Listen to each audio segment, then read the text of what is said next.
Bonjour Bertrand Boileau. Bonjour. Eh bien, vous avez écrit chez Ranfortas ce mal étrange et pénétrant, c'est ça? Oui, tout à fait. Alors, on va commencer un petit questionnaire pour que nos auditeurs vous connaissent mieux. Quel est votre trait de caractère principal?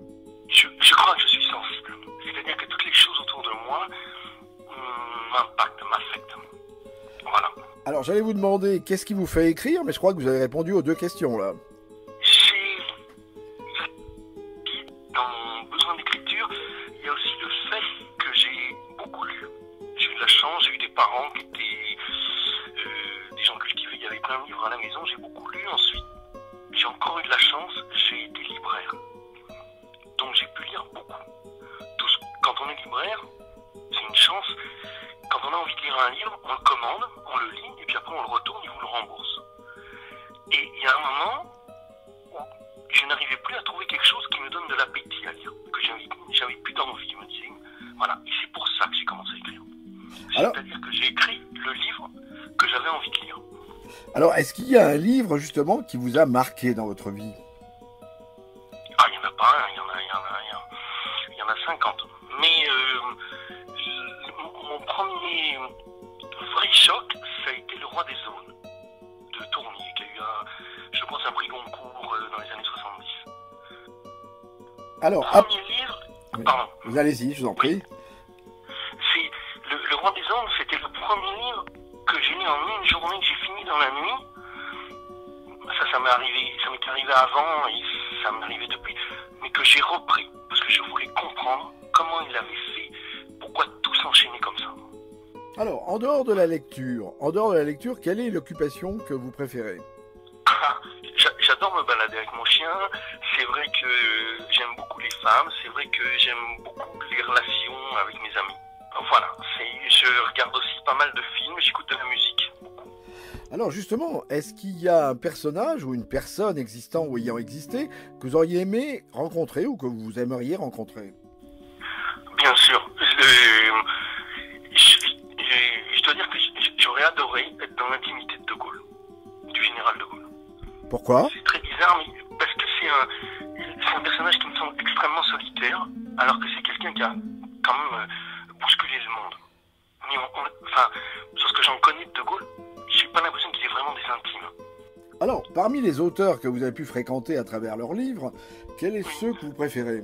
Il y en a plusieurs, c'est un peu en vrac, je vais vous donner ça en vrac. Il y a un monsieur qui s'appelle Greg, qui écrit des scénarios de bande dessinée, que je trouve une technique extraordinaire qui me tient en haleine. Il y a Roger Vaillant, qui écrit des livres qui sont pas forcément ma sensibilité politique, mais qui a un style qui me laisse... j'adore ces personnages. Maupassant, comme beaucoup de gens, mais de temps en temps, j'essaie de prendre ma plume et de faire une nouvelle comme le ferait Maupassant. Et ça, j'en suis incapable. C'est splendide. Voilà, j'aime beaucoup aussi Jean Ray. Jean Ray, c'est un écrivain qui a écrit Malpertuis, entre autres. C'est les Harry Dixon, c'est des romans un peu fantastiques qui se passent en Belgique au début du siècle. Voilà, il y en a plein d'autres. Vous avez des goûts éclectiques. Et alors, sur vos compositeurs préférés, vous diriez quoi? Bach, Mozart, comme tout le monde. Bien sûr. Et j'ai une grande tendresse pour un monsieur qui s'appelle Big Frisell, qui joue de la guitare, qui est un contemporain, qui joue de la guitare jazz. J'aime beaucoup, je suis très sensible aussi au blues de Led Zeppelin, aux musiques punk du Clash, voilà.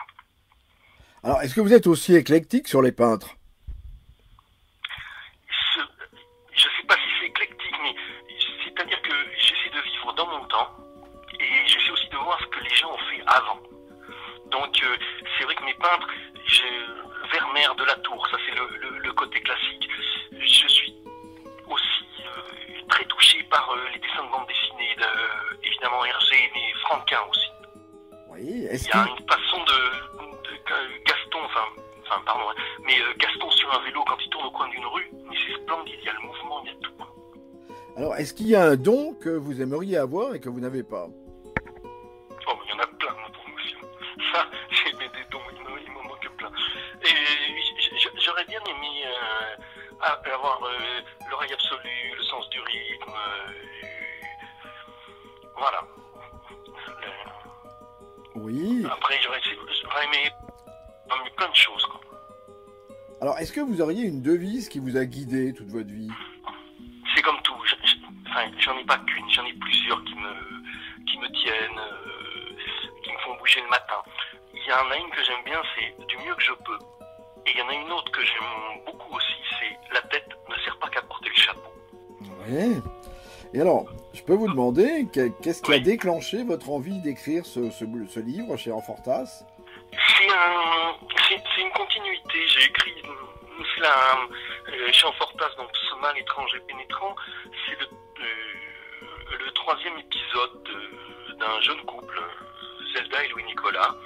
C'est une base d'enquête policière, mais dans lequel j'essaye de mettre un peu autre chose, justement des choses un peu éclectiques qui viennent de gauche à droite.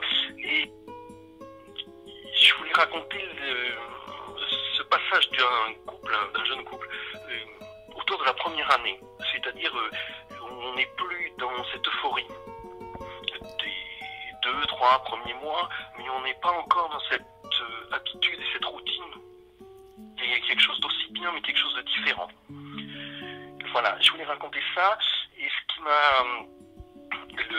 Le point de départ, ça a été le petit journal qu'on reçoit, je sais pas chez vous, mais dans mon village, là, dans la boîte aux lettres, à Caron, dans un petit village de Provence, et il y a la mairie comme un petit village, et dedans, il y avait une photo, une petite photo, disant, voilà, pour la journée du patrimoine, nous avons pu visiter la danse macabre, qui est dans une cave de Caron. Et là, j'avoue que ça m'a titillé. J'ai une danse macabre, j'adorais ça quand j'étais gamin, mais j'étais sur les danses macabres du Moyen-Âge, 12e, 13e siècle, etc. Et j'étais voir cette danse macabre, et les gens étaient charmants, tout le pays était charmant, ils m'ont tout ouvert, j'ai tout vu. Et en fait, c'est pas une peinture du 12e, 13e siècle, c'est pas une danse macabre moyenâgeuse, mais elle date, grosso modo, de 1720, de la Grande Peste, qui est arrivée à Marseille. Et à partir de là, j'ai commencé, mon esprit s'est un peu agité, mes petites cellules, ils ont bougé, et j'ai imaginé ce qui aurait pu, ce qui s'est passé même, j'espère bien, à Caron en 1720, lors de la Grande Peste qui a quand même amené à la tombe 1 million de personnes. Voilà. Ok, ben pour terminer le questionnaire, je vais vous demander, est-ce qu'il y a une question à laquelle vous auriez aimé répondre et que je ne vous ai pas posée? Oui. Alors, allez-y. Je dois dire que j'ai une grande... Enfin, voilà, je vais vous dire ma grande tendresse pour les chiens. C'est quand même un animal et un compagnon splendide. Vous êtes plus chien que chat? J'aime beaucoup les chats, j'aime beaucoup la grâce des chats, mais il y a